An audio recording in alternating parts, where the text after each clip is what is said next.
This isn't just about a few missing microchips.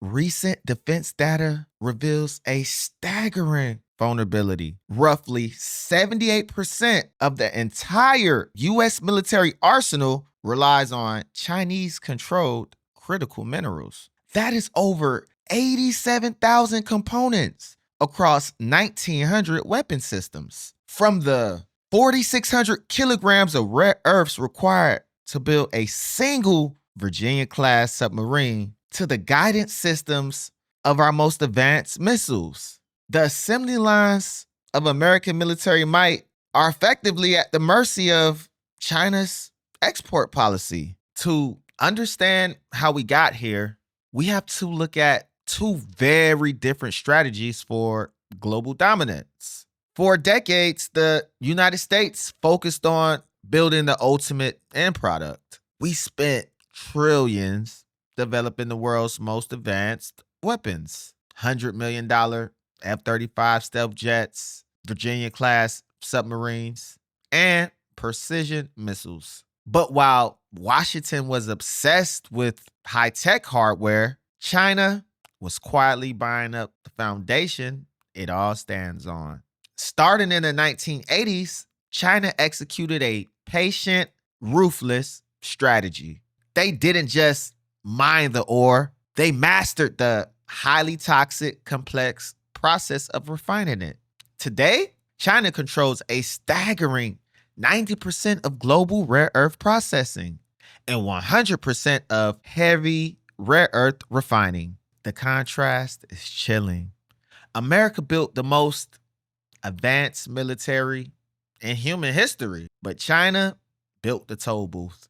They recognized that you don't need to build a better stealth jet to defeat your rival. You just need to monopolize the 900 pounds of specialized magnets required to get their jet off the ground. The panic in Washington is real and it has a price tag. Just weeks ago, in February 2026, the U.S. launched Project Vault, a $12 billion emergency stockpile. And for the first time, the Department of War just took a 15% equity stake in a domestic mining company. Why the sudden desperation?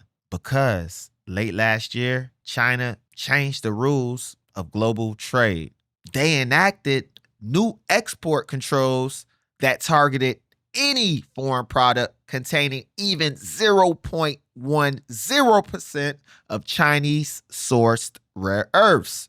If you use Chinese tech to process minerals or Chinese magnets in your motors, Beijing now demands to know exactly who the end user is. This gives them de facto power over Western defense contractors. By weaponizing the red tape, China isn't just slowing down American factories, they are actively preventing the U.S. from rebuilding its own independent supply chain. Ultimately, Project Vault and billions in panic spending are just band-aids on a self-inflicted wound. This crisis exposes the greatest blind spot in recent American history. For decades, Wall Street and Washington cheered as the dirty, expensive work of mining and refining was offshore to Asia. We traded our industrial independence for cheap consumer goods and quarterly profits. Now, the bill has come due.